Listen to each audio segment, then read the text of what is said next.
Hey, good morning, everybody. I'm Craig Campobasso. I've been studying this stuff for 40 years, especially extraterrestrial contact on planet Earth. That has been one of my specialties. As you can see, those are the posters for Stranger at the Pentagon in the background. I made the short film. I'll be making the feature film soon as well. You could go to strangeratthepentagon.com and watch it there. It's on Amazon Prime. It's the short film, by the way. So what I'm going to do for you guys today is I'm gonna kind of go over disclosure throughout the world and how it happened, and throw a couple of things of thought for everyone to sort of think about. I've methodically typed out my presentation, so forgive me for reading it, but I can't memorize 10 pages. So anyway, so here we go. All right. So anyway, for decades, the question of whether or not we're alone in the universe has captivated humanity. But in recent years, some remarkable things have happened. Governments around the world have begun to acknowledge what many have long suspected, that unidentified aerial phenomena, UAPs as they're now officially called, represent something that we don't fully understand and possibly something not of this earth. Now, I believe that some are not of this earth and some are of this earth, but some of those beings that are not of this earth live here as well and have been living here for a very, very long time. But let's just put it out there right away, because this is the year that Steven Spielberg releases Disclosure Day, his new sci-fi thriller, and it centers on the moment that humanity learns definitely that we are not alone in the universe, focusing on the terrifying human reaction rather than alien action, with whistleblower Josh O'Connor trying to broadcast the truth to everyone simultaneously, leading to government suppression, psychological impact, and a global panic as people grapple with the revelation that certainly replaces doubt, according to its cryptic trailers and synopsis. Now, interestingly enough, I started in the film business when I was very young. The very first company I worked for, they did teasers and trailers for motion pictures. And they happened to do Close Encounters of the Third Kind. So I was constantly over at the Burbank studio and heard a lot of scuttlebutt. And then in the mid 80s, I went to work for Mr. Spielberg himself in the casting office of Amazing Stories. That's where I started my casting director career. And so, of course, I got to know a lot of the people there at Amblin, and one guy who was on our crew said that he had knowledge that Spielberg was taken to a military complex where he was able to view these gray beings that were on ice. Now, we know Jackie Gleason was taken by President Nixon, but he was taken there so he could actually see what they look like. So it again reminds me, was this all brought forth by the US government, the film, to just sort of get a pulse on what people would think? And then later, as I started researching things, there's a planet called Serpco, Serpco, I believe it's spelled. There's books done on it. And it's basically the story of Close Encounters of the Third Kind. And it actually goes to where our people go on a ship and go to their world, and they live there for many, many, many years.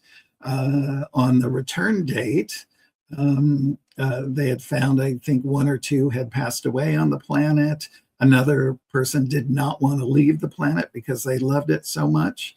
And everyone else came back and talked about their living experiences there. So you guys can check out that book, Serpico. So I just think it's all interesting how it all just sort of corresponds into it as well. And another example, because I'm one of the leading experts on the Valiant Thor story. I was good friends with Dr. Frank Strange's up until his death. And everyone knows George Filer from the Filer Files.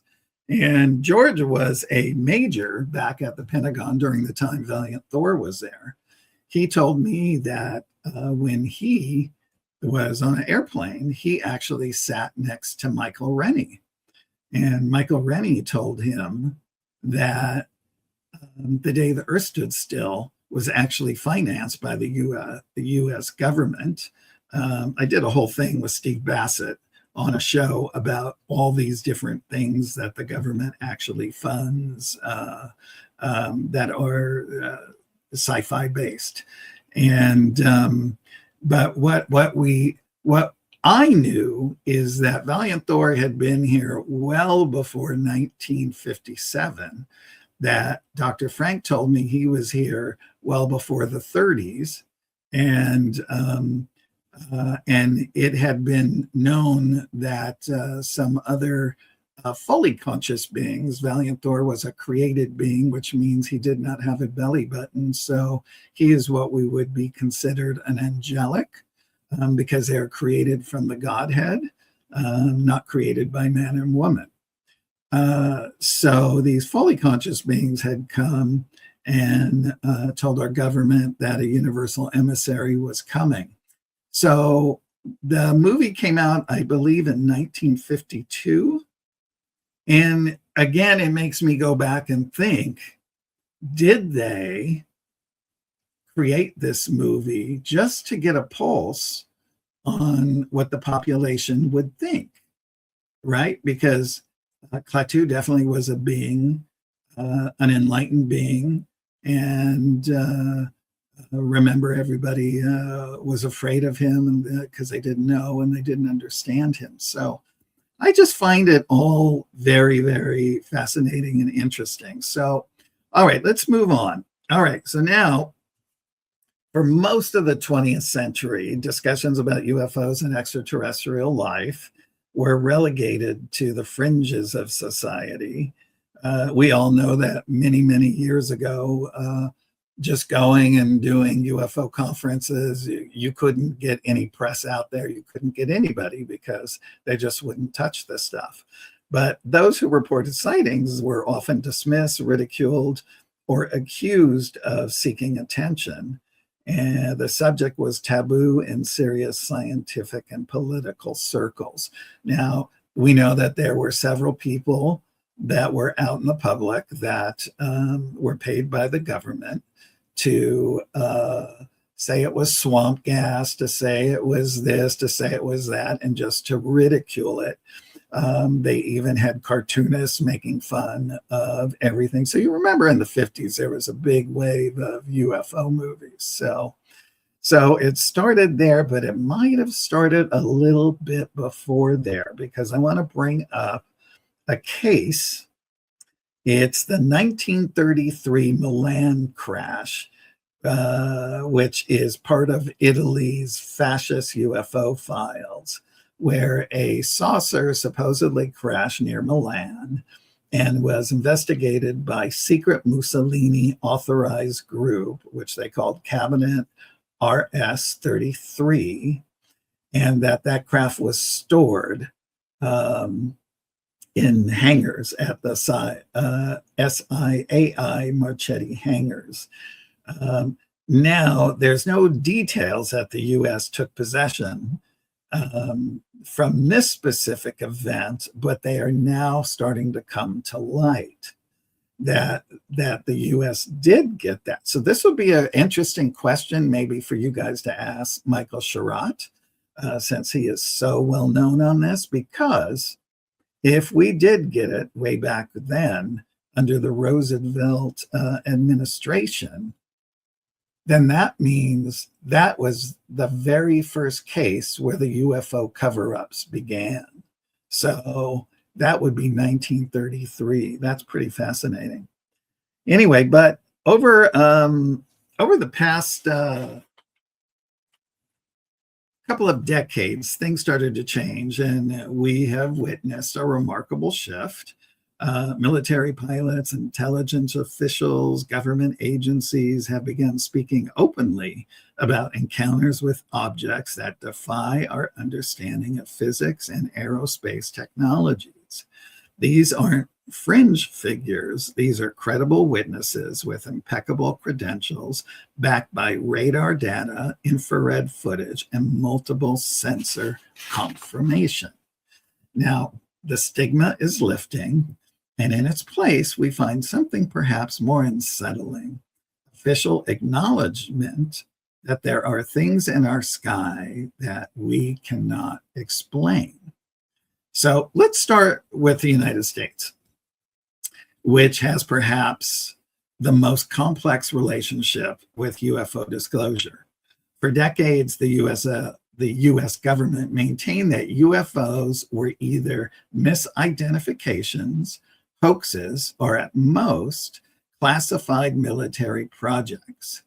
Project Blue Book, which ran from 1952 to 1969, was the Air Force's official investigation into UFO reports. When it closed, the official conclusion was that UFOs posed no threat to national security and wasn't worthy of further study.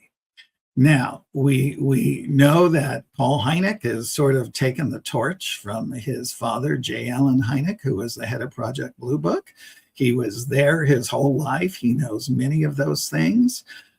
When I got hired in 2019 to write this book, The Extraterrestrial Species Almanac, I found something out about my past that absolutely blew me away. When I was 12 years old, my mother told me that I was adopted and that my father was my stepfather. She had married him when I was 1 year old. And all she knew, it was a brief encounter with a gentleman named Fred. And she didn't know that much about him, but you know, that he worked at a gas station. That's all she remembered of him. And she, of course, had his last name.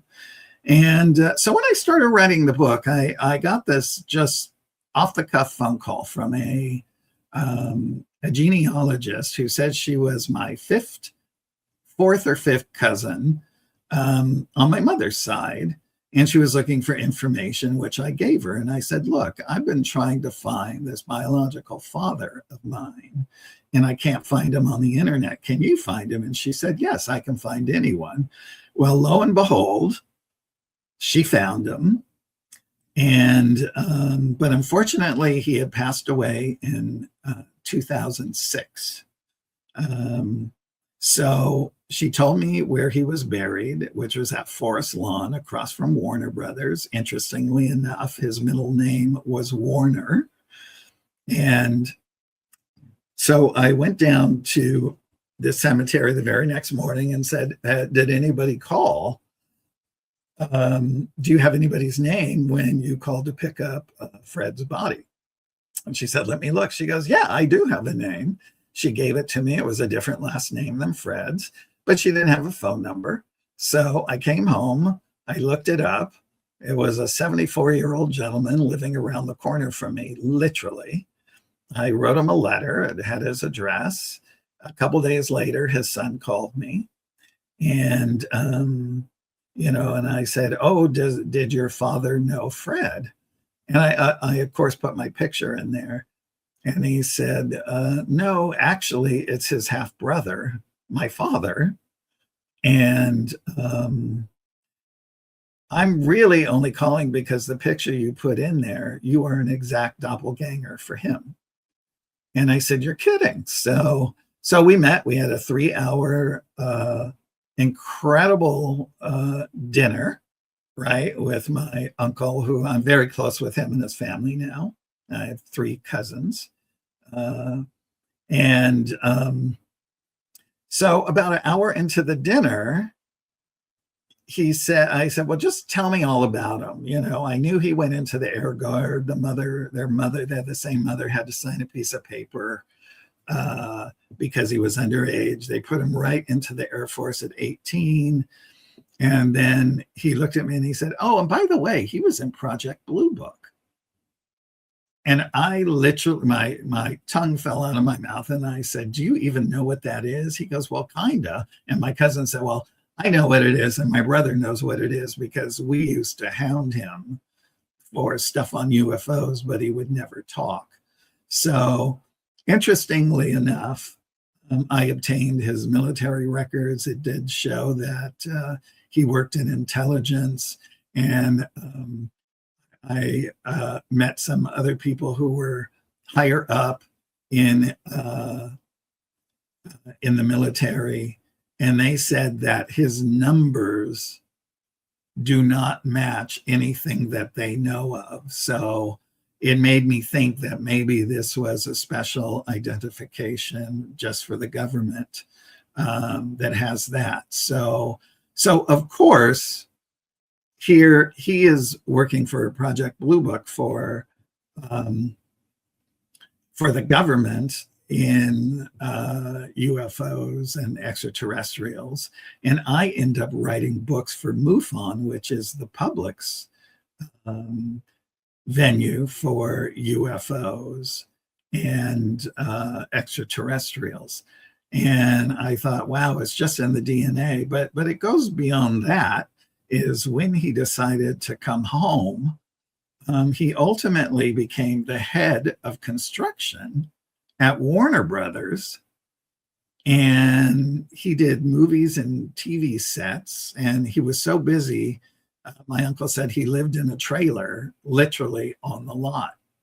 So I cast movies and television, and he was building sets for them. So it really is, it's like totally in the DNA, although I never got to meet him, but I got to meet his stepchildren, who I adore. So it's just a fascinating story. It just ties in all of our stories and what we're doing and all of that, because without that DNA, I don't think I'd be able to possibly do this. So all right, now let's move on with the US stuff. I just thought that would be a fascinating story to tell you.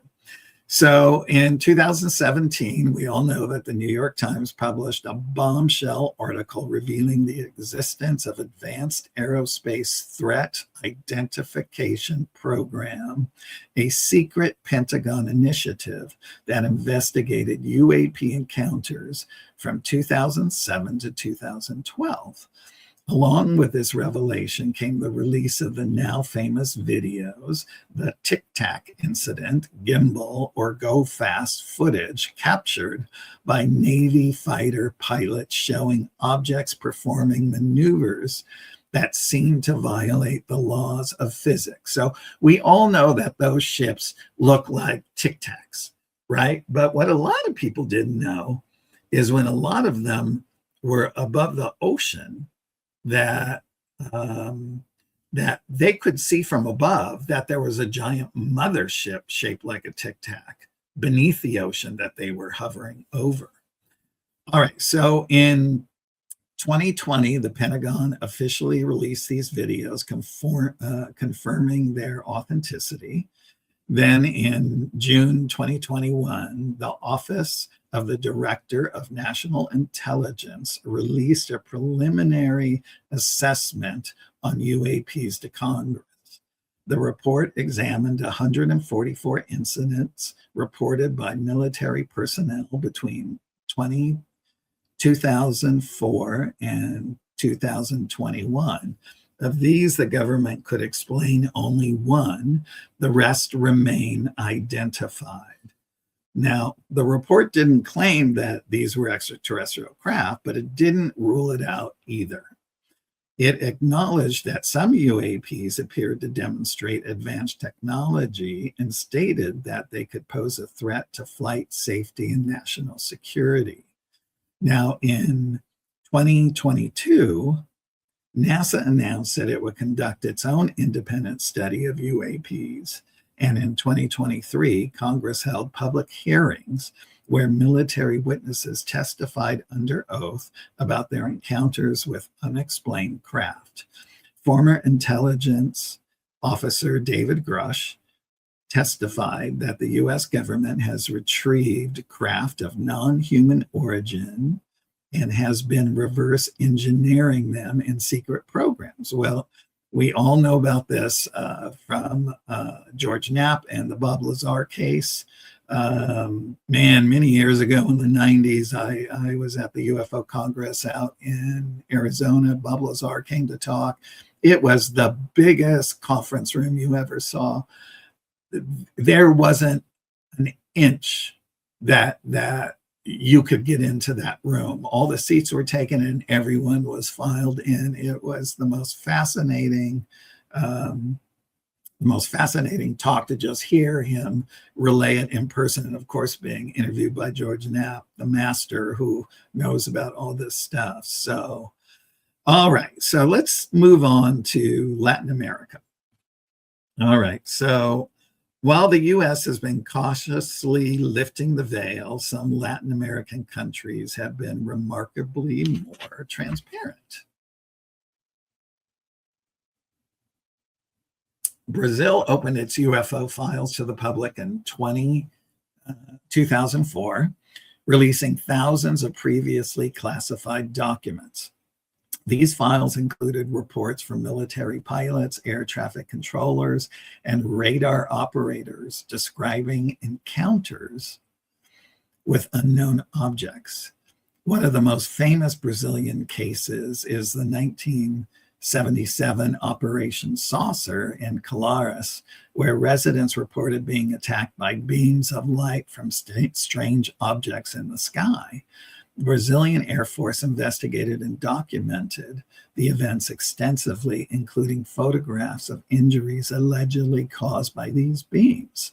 There was another case in Gulf Breeze in the 90s where a strange-looking three-tiered ship was shooting blue beams down at people and hurting them, and that people on the ground seemed to hear captured humans being caged inside that craft, screaming and yelling to be released.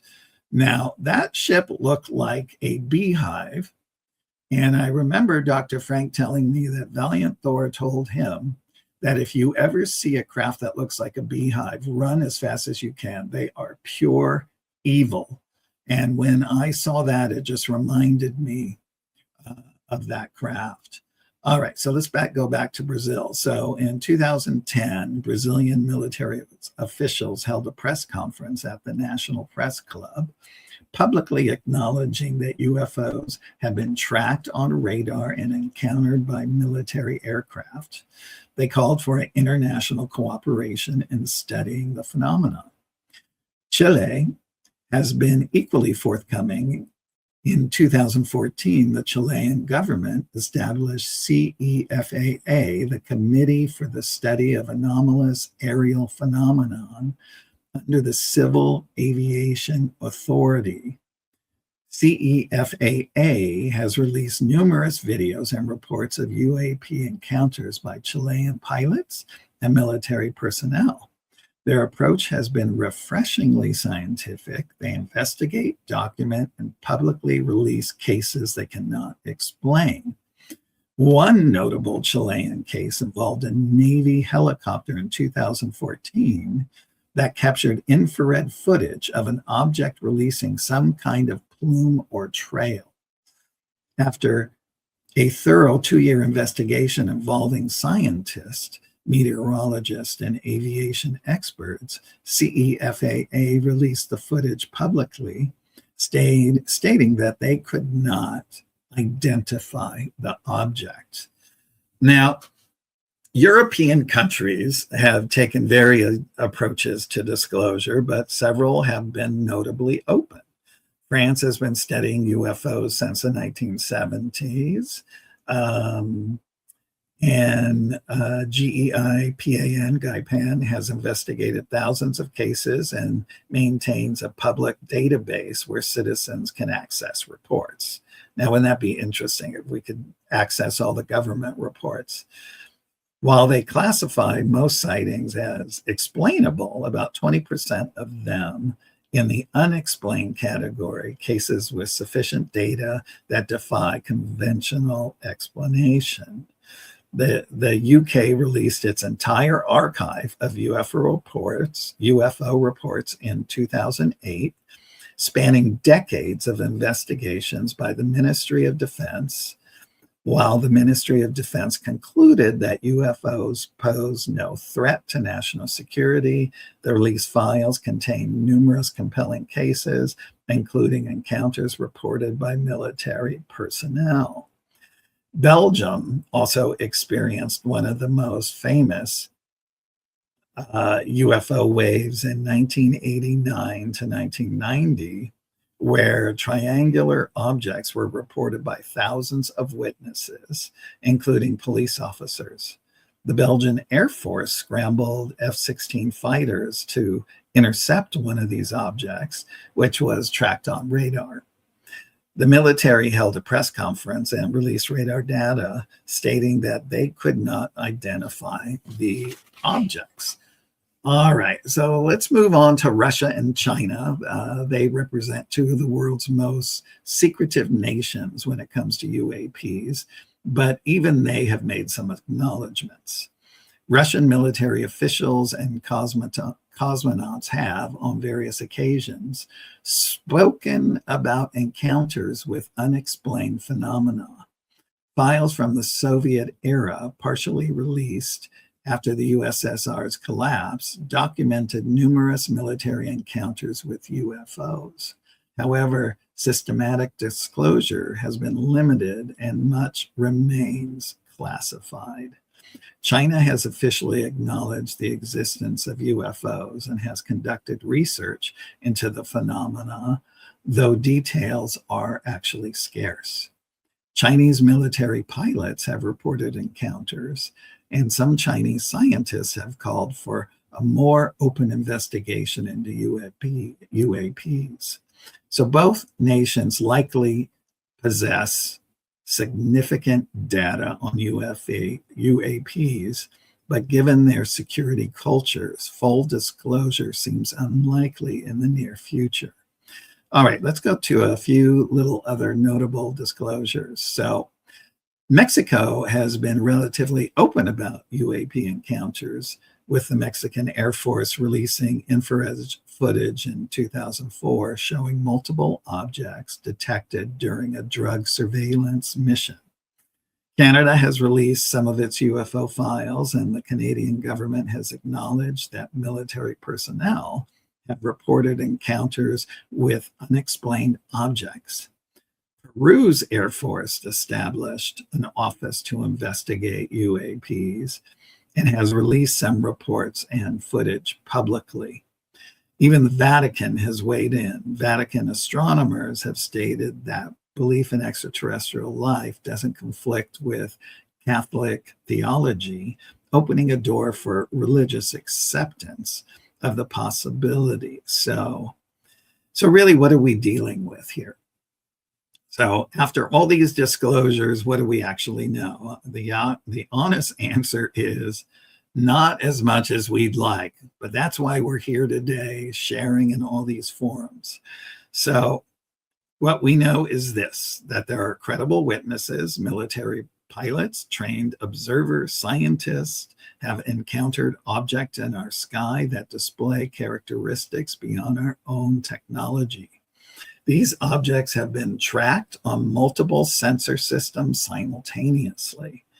They've performed maneuvers that would destroy any aircraft we know of, instantaneous acceleration, hypersonic speeds without sonic booms, sudden directional changes that would generate g-forces far beyond what any human pilot could survive. So the most commonly reported characteristics include trans-medium travel, moving seamlessly between air, water, and space, no visible propulsion systems, no flight control systems, resistance to atmospheric effects like air friction, speeds and accelerations that defy known physics. What we do know is that these craft are conscious living beings, and the being that flies the craft is connected to its actual neural system, to its brain, and that person is the person that is actually flying that craft and can make it do unbelievable maneuvers and unbelievable things. It can even pop it out of the third dimension into the fourth so that you can't see it, but they can still see into the fourth. All right, so does this mean that all the crafts are extraterrestrial? Not necessarily, but the explanations offered by serious researchers include the extraterrestrial hypothesis, that these are craft from other worlds piloted by or controlled by non-human intelligence, the ultra-terrestrial hypothesis, that these entities are from Earth but exist in dimensions or realities parallel to ours that we don't yet understand, that they are time travelers. Perhaps they're humans from the future coming back to study or to influence their past. We can think about Daryl Anka and Bashar. Bashar is a being that Daryl channels that I believe is either 500 or 600 years in the future.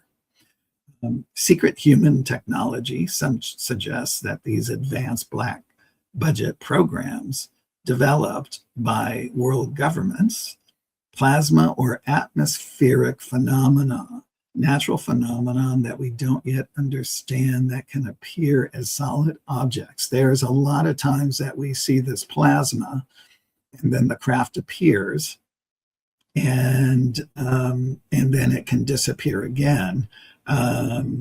There's a friend of mine who is a very well-known and studied by the government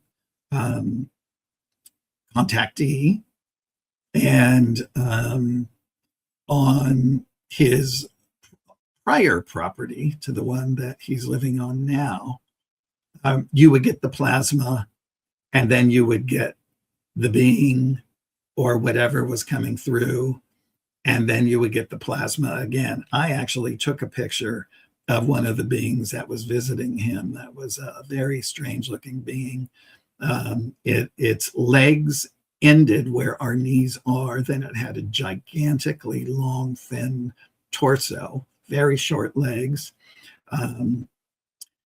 no hair on its head, an elongated neck. And when I photographed it, I did not see it in person. None of us did. And in the beginning, I got plasma. Then the next picture was the being, and then it was plasma again after the being. And when we tried to lighten up the photo, you could see more of its features. It was wearing a type of goggle, and I immediately knew that those were interdimensional goggles, and it was holding a light source, which I knew was an interdimensional light source. And my friend said to me, they allowed you to take that picture, and they would never have allowed you if they didn't want you to have it. So that photograph is actually in the very back of the book of the Extraterrestrial Species Almanac. All right, now, so here we go. The question is timing. I think it's time. I think everybody thinks it's time. I think this year is going to be the year. If not this year, maybe the following year. All right. So one question that naturally arises is, why are governments disclosing this information now? Several theories exist. Perhaps the proliferation of personal cameras, satellites, and sensor systems has made secrecy unsustainable. Perhaps there's been an increase in UAP activity that can no longer be ignored.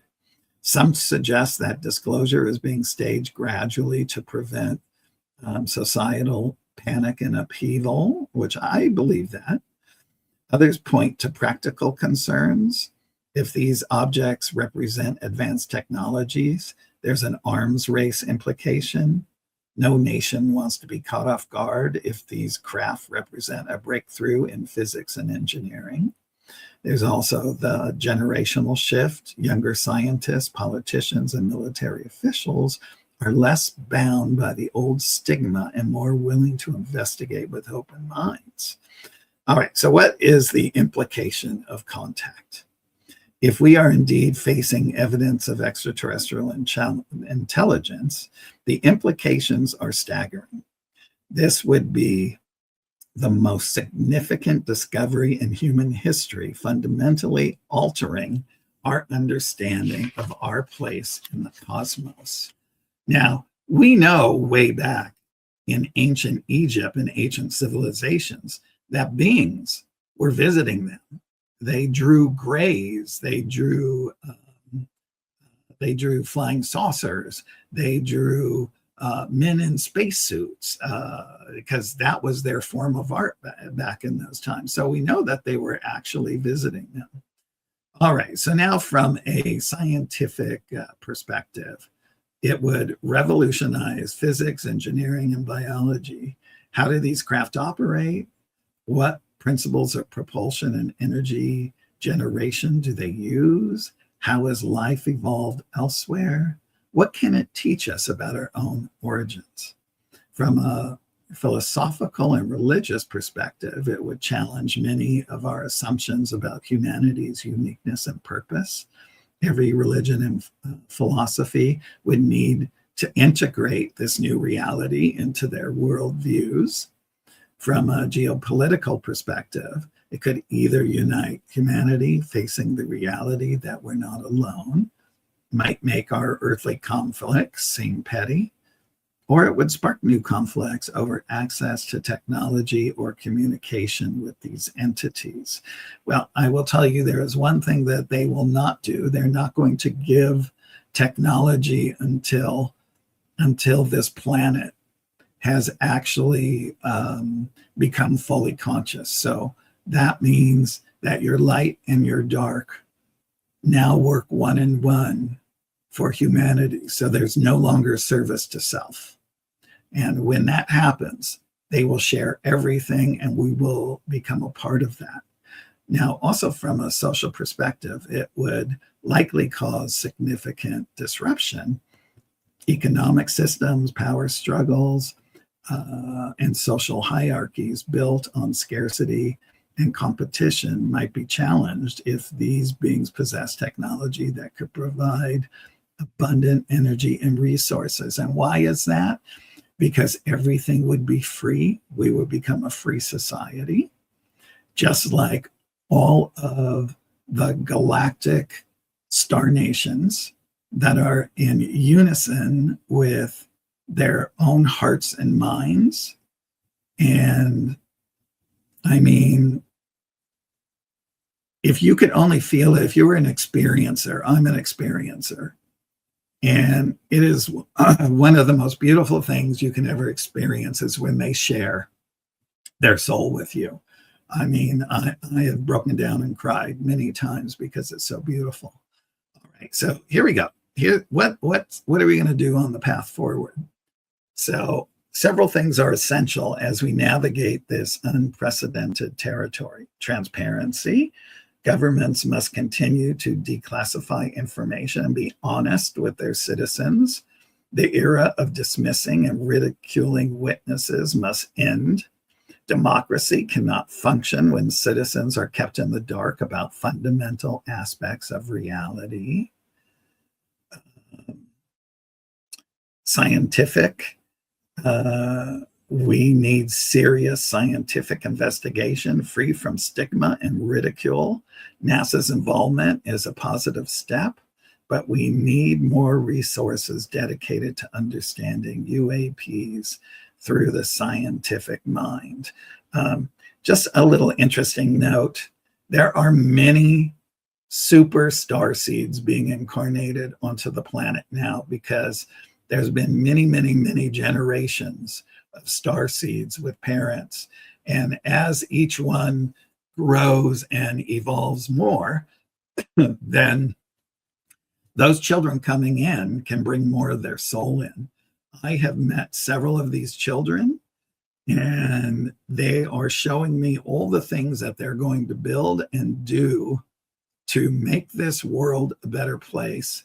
And I have to tell you, it is the most humbling, the most beautiful thing. I mean, and just being in the presence of these children. One of the boys spoke 5-star languages and spoke them for me, and told me I actually had gotten the EVP in Pleiadian dialect. And he transcribed it for me because I didn't know what it was, what it said. It was a perfectly A-class EVP by a woman. And basically what it says is that they had set up a base around the corner from where I lived at that time. All right, so now let's go to international cooperation. This isn't just an American issue or a Brazilian issue, it's a human issue. We need international collaboration, data sharing, and coordinated research efforts. We need public education. We need to prepare people for the possibility of contact, not through fear-mongering, but through rational discussion of the implications and possibilities. That's one of the reasons that I write all of my books, ethical frameworks. If we are on the verge of contact or already in contact, we need to develop ethical frameworks for how we interact with non-human intelligence. What are our responsibilities? What are theirs? I was good friends with Clifford Stone, who was an interfacer with a gray being at a military complex. And I got to sit with him for a full day. And of course, the being liked him. They have to like you. If they see that there's not good in your heart, they're not going to communicate with you. But because he was such a beautiful human being, they did interface with him and taught him a lot about their society and things of that nature. So anyway, now some people, as we know, have been taken away on craft and shown things. If we go back to the Howard Menger case, actually Howard Menger was, excuse me, let me get some water.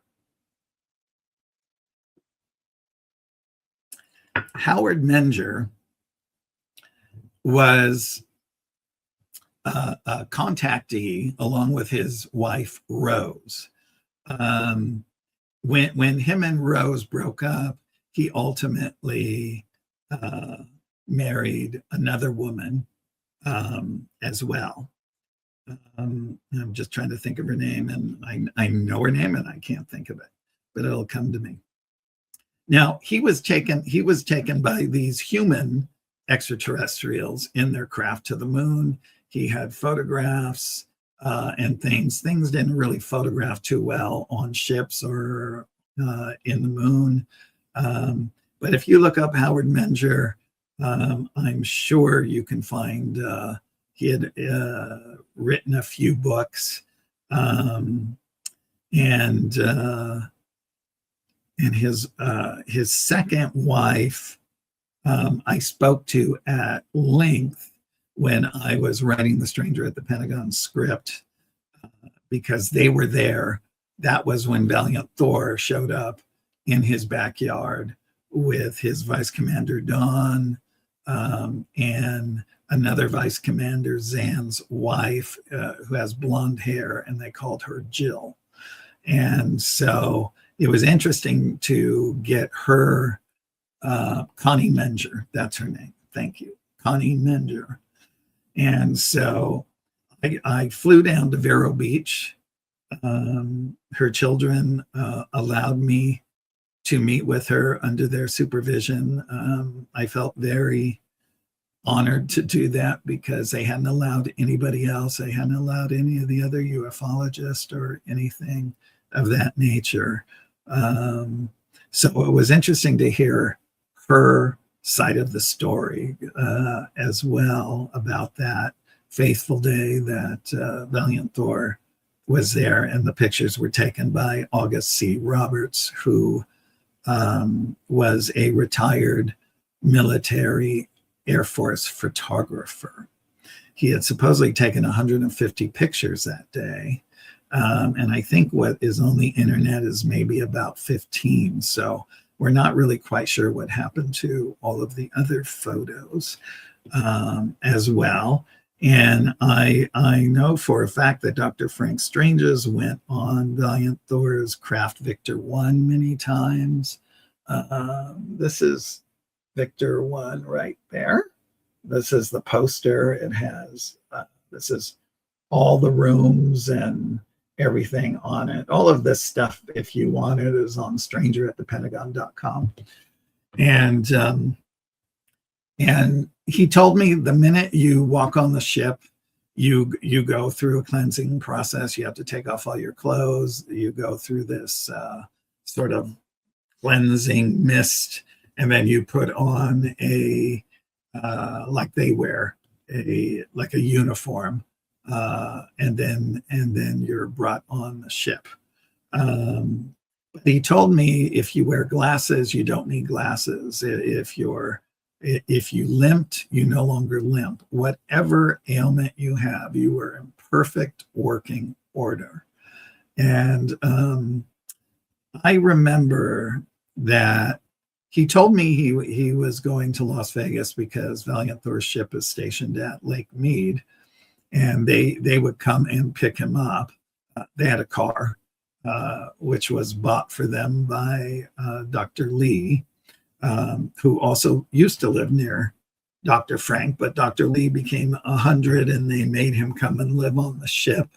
And anyway, Dr. Lee had bought them a large car.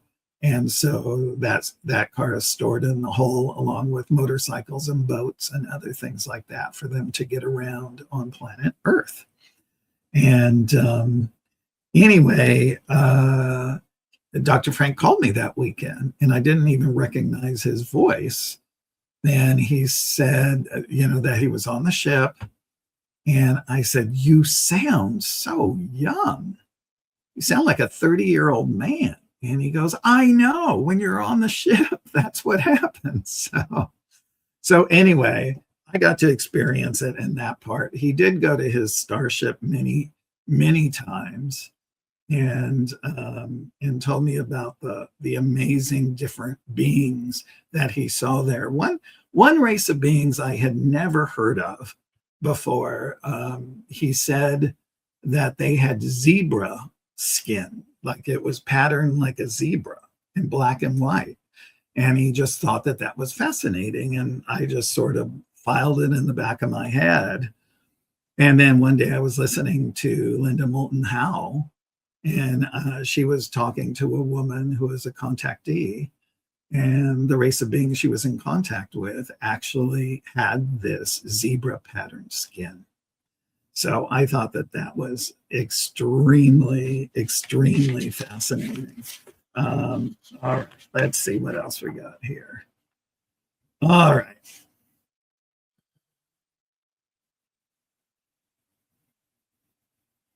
Well, a big thing is we know that perhaps they're studying us. We actually know that they're studying us. Some of them actually come here and they create their own starseeds from their own star nation to come and incarnate on Earth. And while they're here on Earth in their base, the fully conscious extraterrestrials, they contact those beings. And then what they do is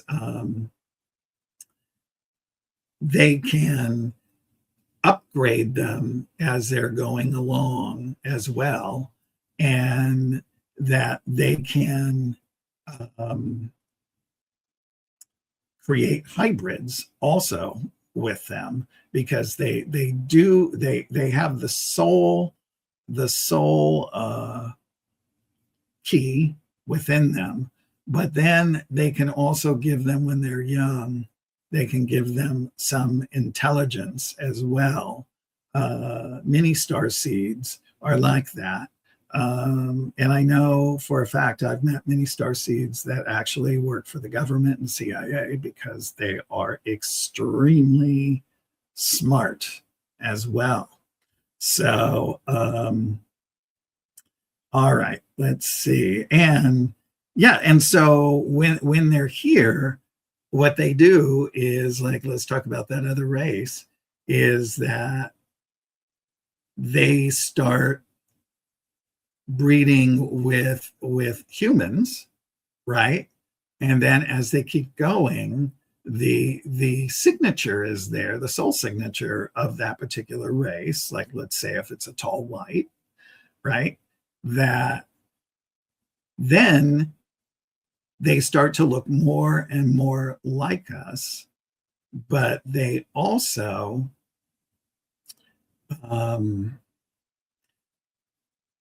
study us by becoming us, right? So it's not a weird thing. It's a thing that's obviously allowed for them to do, because everyone is in agreement, all soul agreements. So I always found that super fascinating. So how do we respond to this reality that we define the next chapter of human civilization? Will we meet it with fear and division? I know all of us won't. Or with curiosity and unity? Yes, we will. Will we cling to old certainties or embrace new possibilities? Will we retreat into denial or step forward into a larger universe? I think we're all ready to step into that larger universe. The cosmos is vast beyond imagining, filled with billions of galaxies containing billions of stars, many with planets of their own. The idea that we're alone in all this vastness has always seemed like the height of arrogance. I mean, I still can't believe that people think that way. Now it seems reality is catching up with what we've long expected, that we are not alone.